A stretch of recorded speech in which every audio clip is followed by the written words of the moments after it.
새로운 대한민국. 이재명은 합니다.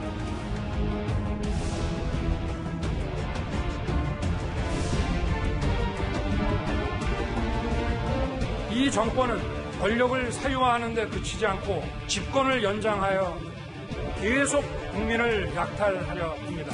지금 이제 특수과외까지 받으시면서 열공을 하신다고 하지 않습니까? 이 국정이라고 하는 게 그렇게 호락호락 쉽게 익혀서 될 수 있는 일은 아닌데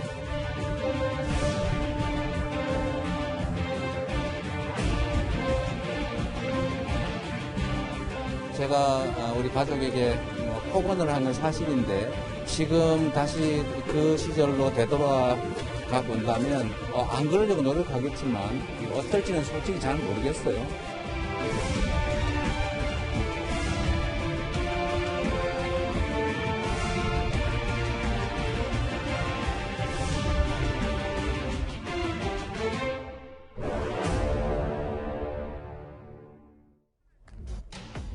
네, 목요일 뉴스 탑10은 바로 1위 소식부터 시작합니다.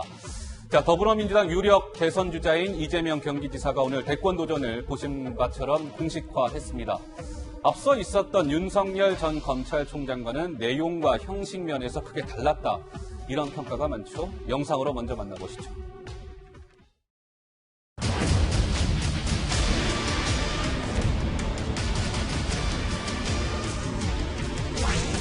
대한민국 헌법 제1조를 읽으면서 두렵고 엄숙한 마음으로 제20대 대통령 선거에 출마를 선언합니다. 새로운 대한민국. 이재명은 합니다.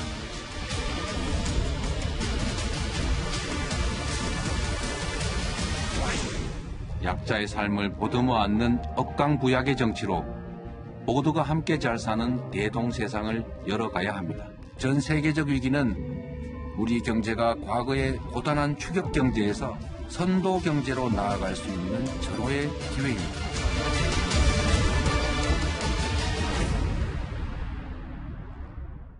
네, 이재명 경기지사 오늘 대선 출마를 공식화했는데요. 윤석열과 확 달랐다. 오늘 일성은 이거였던 것 같습니다. 나는 흑수저다. 억강부약 정치를 하겠다. 이재명 지사는 비대면 동영상으로 출사표를 던졌습니다. 윤석열 총장과 일단 차별화되는 포인트인데요. 먼저 오늘 여의도에서 온 손님 김은혜 의원께서는 이재명 지사의 대선 출마 선언 어떻게 보셨습니까? 좀 총평을 하신다면.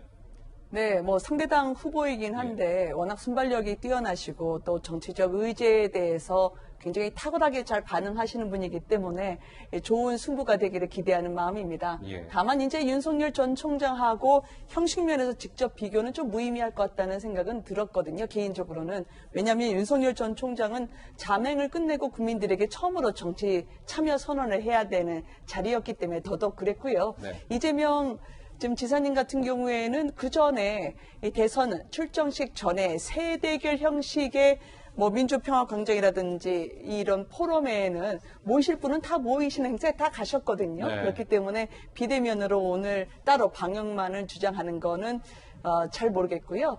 또 하나는 내용이 좀 중요한데 감동과 설렘이 있어야 하지만 문재인 정부를 계승하겠다. 그리고 혁신은 사실 반성과 성찰에서 시작해야 되는데 그것보다는 문재인은 좀 그러니 매운 문재인 정도 되겠다? 그런 말씀 하시는 게 아닐까 싶어요. 100점 만점에 몇 점입니까? 100점 만점에 그래도 저는 일단 시작이니까 후하게 60점부터 들어가겠습니다. 알겠습니다. 네. 자, 이렇게 형식부터 달랐던 이재명 경기지사의 출사표. 그렇다면 선언문에 담긴 내용이 참 중요한데요. 앞서 윤 전 총장이 문재인 정부를 비판하는데 상당 부분을 할애했던 것과 달리 이재명 경기지사는 미래에 방점을 찍었다는 평가가 많습니다. 들어보시죠. 4년 전 문재인 정권은 국민들의 기대와 여망으로 출범했습니다. 그런데 그동안 어땠습니까? 이 정권은 권력을 사유화하는 데 그치지 않고 집권을 연장하여 계속 국민을 약탈하려 합니다. 국민의 위기는 곧 국가의 위기입니다. 오늘은 어제보다 더 안전해졌는가? 내일은 오늘보다 더 나을 것인가? 라는 국민의 질문에 정치는 답해야 합니다. 대대적 인프라 확충과 강력한 산업경제 재편으로 투자 기회를 확대하고 신성장 동력을 발굴해야 합니다. 그래야 새로운 일자리와 지속적 공정성장이 가능합니다. 네, 이재명 경기지사의 이제 출마 선언의 한 장면을 보고 오셨는데요. 과거보다 미래의 방점을 이재명 지사가 찍었다. 우리 시청자 여러분들도 동의하시는지요?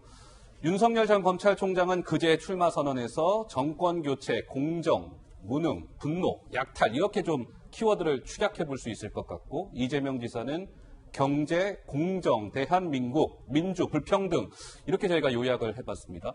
우리 김경진 의원께서는 오늘 출마 선언문 좀 작성이 잘 된 것 같습니까? 오늘 메시지를 잘 전달했다고 보십니까? 비교적 좋은 내용이 들어가 있는 것 같아요. 뭐 이렇게 억강부야. 그러니까 사실은 이게 경제적으로 이 힘이 있는 사람들이라든지 또는 권력이 있는 사람들 같은 경우는 그 남용 가능성에 대해서 항상 이 정치를 하는 사람들은 거기에 관심을 두고 그러면서 보통의 국민들이 어깨 피고 살 수 있는 그런 세상을 만들 수 있도록 노력해야 되지 않겠습니까? 그런데 그런 철학적 메시지 또 헌법 1조 1항에 항상 거기에 내 관심이 꽂혀 있다. 이런 내용들은 대단히 좋은 내용들인 것 같고요. 예. 저기 나와 있는 것도 경제, 공정, 대한민국, 현재 문재인 정부의 어떤 정책 기조를 바탕으로 해서 지금보다 더 좋은 세상을 만들어 나가겠다. 이게 지금 이재명 지사가 이제 주장하는 바인 것 같고, 예. 윤석열 전 총장 같은 경우는 지금 현재 문재인 정부라든지 민주당 정권이 부정부패에 대해서 범죄자 하나 처벌하는 것 가지고도 사실은 이게 검찰 개혁을 한다고 국민들을 호도하고 속여왔던 이런 잘못된 정권이니 이런 잘못된 정권에 대해서는 정권 교체해야 되고 기본적으로 지금 현재 문재인 민주당 정권은 무능하고 약탈적 성격을 가지고 있다. 그 가령 남부지검에 지금 증권합수단 같은 경우 지금 추미애 장관이 폐지해버렸지 않습니까? 예. 근데 증권합수단 폐지하면 결국은 경제 범죄로 인해서 우리 국민들이 피해를 보면 아차하면 5천억이고 아차하면 1조거든요, 보면. 그래서 그게 사실상 어떻게 보면 정권이 약탈을 방조하는 것이 아니냐. 이제 이런 철학적 인식에 대한 배경이 들어가 있으니 윤석열 총장의 어떤 대권선언 메시지하고 이재명 지사의 대권선언 메시지가 극명하게 다를 수밖에 없다. 이렇게 봅니다. 그러니까 오늘 이재명 지사의 출마 선언문을 쭉 살펴보면은 위기라는 단어가 가장 많이 언급이 됐다고 하더라고요. 19번. 그 다음에 많이 언급된 단어가 여기 적혀져 있는 경제와 공정 이런 단어였습니다.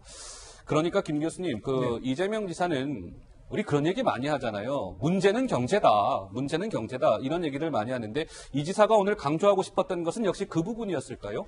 그렇죠. 92년도에 이제 빌 클린턴이 문제는 경제다 그러면서 이제 아버지 부시를 꺾고 승리를 합니다. 그만큼 경제에 대한 국민들의 요구가 굉장히 컸던 거죠. 지금도 사실은 마찬가지예요. 코로나 시국으로 굉장히 민생이 굉장히 어려운 상황이기 때문에 경제를 이제 책임지겠다는 것을 가장 화두로 내세울 수밖에 없었던 거죠. 저는 지금 형식이나 내용 면에서도 차이가 있지만 후보자 자체도 이제 사실은 큰 차이가 있습니다. 그러니까 형식적인 측면에서도 비대면의 영상으로 이제 했던 거잖아요. 우리가 이제 윤석열 전 총장 같은 경우는 굉장히 운집을 했고 많은 일부는 또 혼절까지 하는 그런 상황이었습니다.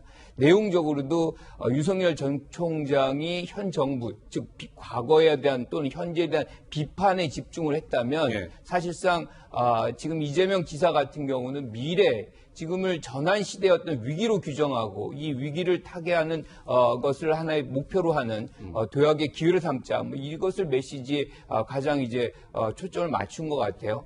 그런데 이제 제가 아까 말씀드린 대로 후보가 뭐가 다르냐? 사실상 이제 자랄 때부터의 어떤 환경이 굉장히 다릅니다. 성장 과정. 그렇죠. 그러니까 이재명 지사 같은 경우는 청년 공원이었어요. 그래서 이제 팔 같은 경우도 다치고 굉장히 학업을 정상적으로 다니기 굉장히 어려워서 다 이제 검정고시를 치르는 수밖에 없었던 그런 어떤 성장 배경이 있다 그러면 윤석열 총장 같은 경우는 굉장히 사실 어떻게 보면 부유한 집에서 이제 자란 그런 분이라고 우리가 얘기할 수가 있겠죠. 전반적으로 제가 총평을 하면 이재명 지사는 파지티브 선거 전략을 가져가는 것 같아요. 미래의 전망을 이제 내세우고 어떤 세상을 열어가겠다. 반면에 윤석열 총장은 뭐가 문제점이다는 네거티브 선거 전략을 지금 채택하고 있는 것 아닌가 이렇게 비교합니다. 김 교수님은 그래서 몇 점입니까? 궁금해지네요. 저는 90점. 90점이요? 예. 자. 그럼 한 걸음 더 들어가 볼게요. 문제는 경제야 연상시키는 이재명이라는 그래픽 제목 보이시죠? 이재명 지사는 불공정과 양극화를 이야기하면서 대전환 시대의 대대적 산업경제 구조 재편은 민간 기업과 시장만으로는 감당하기 어렵다. 결국은 국가가 주도하는 경제 정책 이 부분을 강조했습니다. 윤석열 전 총장은 부자를 때려잡는 식은 안 된다라고 하면서 자유를 강조했고요. 우리 김은혜 의원께서는 벌써 딱 뭔가 대척점이 느껴지는데 어떻게 보시는지요? 저는 이재명 지사의 이번 진단을 보면 예. 오히려 위기를 가속화시키고 있다. 어허. 내일은 오늘보다 더 위기가 될 것 같다는 생각이 듭니다. 이게 문재인 정부 들어서 최악의 양극화 맞죠. 그렇지만 경제를 이야기한다는 그 필요성은 제가 공감은 하겠는데 기본소득으로 부족한 소비를 늘려서 경제를 살리겠다라는 식으로 소득주도 성장 시즌2를 예고를 하셨어요. 그리고 이게 기본소득을 경제정책이라 이야기하시면 안 되죠. 그리고 이런 식으로 하면 국민들을 끝까지 힘들겠다 생각하게 할 겁니다. 제가 국가주도 산업구조 개편으로 계속 가겠다고 했는데요. 예. 이게 자율과 분권의 시대에 관치경제 부활시키겠다는 저는 시대착오적인 발상이 될 수 있다고 생각하거든요. 네. 특히 문재인 정부의 시장 개입 지나치게 국가가 해서 국가 과잉을 만들었는데 그보다 더한 일을 하실까 봐 좀 걱정이 됩니다. 걱정이 된다. 우리 김관욱 교수. 예. 지금 이재명 지사는 공정과 성장을 얘기합니다. 그리고 지금 김은혜 의원 말씀하셨지만 사실은 어떤 분배의 문제 그리고 기본소득의 문제도 얘기하지만 혁신 경제를 얘기를 해요. 그래서 실용적 민생 개혁이라고 얘기를 합니다. 산업경제 구조 개편하고 규제 합리화하고 인프라 확충하고 강력한 산업 경제를 통해서 경제적인 동력을 활성화하겠다. 뭐 이것을 지금 전면으로 내세우고 있거든요. 예. 그러니까 성장 없이 복지도 굉장히 어려운 것이고 기본소득도 재원이 마련이 안 되는 거잖아요. 그래서 양쪽으로 같이 가겠다는 것을 지금 천명하고 있는데 한쪽 면만 보면 안 되는 것이고요. 중요한 것은 지금 모든 나라들이 사실 시장 실패가 된 거잖아요. 그러니까 코로나 상황 속에서 기업들이 실질적으로 실패를 원하지 않든 간에 본 겁니다. 그러면 이 실패 상황을 누가 사실은 책임을 지고 있나요? 아하. 모든 정부들이 지금 이제 사실 책임을 지고 있거든요. 미국 같은 경우도 최근에도 22조 달러죠. 우리나라 돈으로 2,000조의 재난지원금을 이제 지급을 했어요. 이제 이것이 세 번째입니다. 그러니까 이런 식으로 지금 이 지사 얘기한 대로 길을 정부가 이제 열고 그 이후에 어떤 투자라든가 혁신은 민간이 담당하는 이런 식으로 역할을 이제 나눠서 하자. 뭐 이게 지금 이 지사의 얘기인 것 같아요. 그래서 네, 한쪽으로 이렇게 면만 부각시키는 것은 적절하지 않다. 이런 지적하고 싶습니다. 자, 그런데 말이죠. 윤석열 총장과 차이점을 부각하면서 본격 대선 레이스의 시동을 건 이재명 경기지사. 굉장히 궁금했던 포인트입니다. 윤석열 전 총장을 향해서 뭐라고 얘기할까 궁금했는데 이렇게 얘기했습니다. 들어보시죠. 어제 윤석열 전 총장이 출마 선언을 하면서 문재인 정부를 강하게 비판하고 있습니다. 좀 미래에 관한 얘기를 했으면 어땠을까. 과거의 얘기를 안 할 수는 없겠지만 그렇게까지 많이 하시나 이런 아쉬움이 좀 있었습니다. 지금 이제 특수과외까지 받으시면서 열공을 하신다고 하지 않습니까? 이 국정이라고 하는 게 그렇게 호락호락 쉽게 익혀서 될 수 있는 일은 아닌데 아직은 이제 100일 정도 좀 넘은 정도니까 좀 더 공부하시고 채운 다음에 발언을 들어보고 제가 판단을 해도 판단을 하도록 하겠습니다. 네, 이재명 지사 윤 총장을 향해서 좀 공부 좀 하십시오. 뭐 이렇게 얘기했습니다. 예, 특수 과외까지 받으면서 열공한다고 하는데 국정이라는 게 그렇게 호락호락 익혀서 할 수 있는 일이 아니다. 이렇게 얘기했는데 윤 총장이 들으면 굉장히 좀 기분이 언짢았을 것 같은데요. 우리 김병진 의원 어떻게 보세요? 아니 문재인 대통령께서 가령 지금 4년 전에 대선 후보 토론에 나오셔서 이런저런 경제 정책에 대해서 얘기를 하셨잖아요. 보면 양극화 문제라는 청년 실업 이렇게 해소하겠다. 해소됐습니까? 그러니까 문제는 그거예요. 큰 틀에서 문제의 진단은 대부분 가능한데 거기에 대해서 대처 방안이라고 내놓은 것들이 과연 적합한 것인가? 이제 그 얘기를 하나 드리고 싶고 네. 두 번째는 윤 총장이 하고자 했던 얘기는 뭐냐면 이게 이런 식으로 국가의 검찰이라든지 또 감사원이라든지 이런 사정 시스템을 문재인 정부가 사실상 마비시켜버렸고 현장에서 집행하는 것을 자기 편에게 불리한 부분을 아예 하지 못하도록 그냥 발기발기 찢어버렸다. 그래서 이게 지금 정상적인 국가냐라고 하는 것이 지금 이제 윤 총장의 얘기인데 네. 싱가포르 이광효 총리 같은 경우도 국가가 경제적으로 발전하기 위해서는 가장 첫 번째가 네. 관료라든지 사회 공직자라든지 정책 의사결정을 하는 사람들이 기본적으로 깨끗해야 된다. 그러기 위해서는 부패 사정 기능이 경제 발전의 가장 밑바탕에 원동력을 이루고 있는 가장 이 바닥층이다. 근데 현재 문재인 정부 들어와서 그런 부분을 다 없애버렸다라고 하는 것이 지금 이제 윤 총장의 얘기인 것 같고요. 네. 어쨌든 이게 아는 것 또는 문제를 진단하는 것과 거기에 대해서 정밀한 대책을 내는 것 또 그걸 실행하는 것은 지금 완전히 다른 문제다. 이제 이렇게 볼 수 있는 것 같고 네. 이제 중요한 건 이런 것 같아요. 이제 사람의 성품에 대한 문제인데 성품. 예, 과연 두 분이 사실 이 여론조사하면 1, 2위를 서로 왔다 갔다 하시는 주자들 아니에요. 현재 그렇죠. 예, 윤 총장처럼 굳이 할 말 없으면 나 옛날에 성남시청 검사로 있을 때 보니까 별로 참 열심히 하시더라. 그냥 이렇게 덕담해 주셨으면 어떨까 싶어요. 보면 굳이 나는 도지사도 했고 시장도 했고 이래서 일선의 행정 경험이 있으니까 그냥 검사하다 나온 당신보다는 경제에 대해서 훨씬 더 많이 알고 있고 이런 걸 그래서 얘기하고 너 도대체 대통령 할 자격이 되느냐 딱 그 네. 얘기거든요 보면. 근데 굳이 그런 부분에 대한 생각이나 판단이나 평가는 국민들이 알아서 하시도록 하고 이게 대통령을 하시겠다는 분이면 좀 넉넉한 마음으로 덕담을 했으면 국민들이 보기에도 씩 웃으면서 생각을 한 번 더 할 여지가 있지 않았을까요? 김은혜 의원 손 드셨어요? 예. 아, 네. 국정이라는 게 그렇게 호락호락 익혀서 할 일 아니다라고 하셨는데 그렇게 호락호락하지 않은 국정이어서 지난 4년을 그렇게 국민들에게 민생이 바닥에서 헤매게 했을까라고 묻고 싶고요. 특히 지금 문재인 정부에 대한 지난 4년의 실정에 대해서 전혀 단 한 번의 반성이나 국민들의 그동안의 공정 그리고 힘들었던 경제에 대한 사과 한마디가 없었기 때문에 매듭짓지 않고 미래를 이야기할 수는 없다고 생각합니다. 그리고 국정보다 더 중요한 건 역량과 정책을 어떻게 실행시킬 수 있다는 그런 구체적인 본인의 로드맵 그리고 인성 부분이겠죠. 솔직하고 정직한 게 먼저 중요하지 않을까요? 예. 김관욱 교수 한 말씀 하시겠어요? 예, 홍준표 의원이 그랬어요. 검찰 일이라는 게 국정의 포션을 차지하는 비율은 한 1% 정도밖에 안 된다. 예. 99%는 다른 일이다. 근데 그 부분에 대해서 윤석열 전 총장이 그런 경험이 있느냐, 뭐 이런 비판을 했는데 같은 맥락이거든요, 지금. 그러니까 검찰 일만 알고서 사실 국정 전반을 알기는 그렇게 쉬운 일이 아니라는 것을 얘기를 한 겁니다.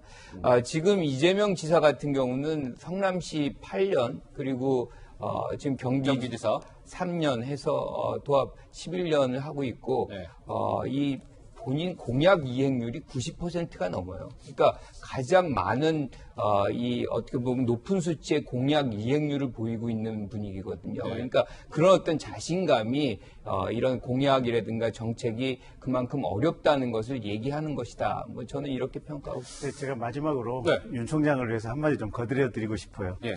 그러니까 전두환 전 대통령도 그렇고 그러니까 김대중 대통령께서도 그렇고 사실은 경제에 대해서는 두 분 다 자신이 없으셨던 것 같아요. 그 긴 시간 공부를 하셨던 DJ께서도 이제 자신이 없으셨던지 그때 김종필 총리를 통해서 이게 경제부총리는 추천을 받았어요. 추천을 받아서 그분께 경제에 대해서는 전적으로 위임을 했었거든요. 그러니까 이게 그냥 얼추배기 아는 것보다는 차라리 최고의 전문가를 골라서 그분에게 자 당신이 경제 대통령이요. 당신이 알아서 이게 최선을 다해서 경제 부분에 대해서는 조율을 하고 조정을 해보고 정책을 만들어 보시오. 그런 것도 좋은 방법이 될 수 있어요. 그래서 아까 홍준표 대표 얘기대로 검사라고 하는 검찰 일이라고 하는 게 국정의 1%도 안 된다. 그건 지극히 맞는 얘기인데 국정을 운영하는 방식이라고 하는 것은 해당 분야에 있어서 무슨 전문가여야만 이걸 운영할 수 있느냐. 그건 또 다른 문제인 것 같아요.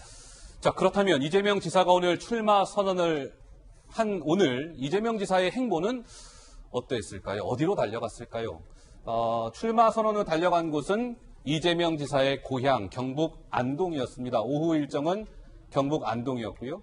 유림 소원을 방문했고 264 문학관. 264 문학관은 264라는 시인 있죠. 항일 시인. 그 문학관을 찾았고 본인이 직접 콕 집어서 가겠다고 했다네요. 그리고 선친 묘소를 들렀습니다. TK 출신 민주당 대선 주자를 강조하고 가족사 논란 정면 돌파해 나가겠다 이런 강한 의지를 천명한 것이다. 첫 행보를 두고요. 그런 해석이 나왔습니다.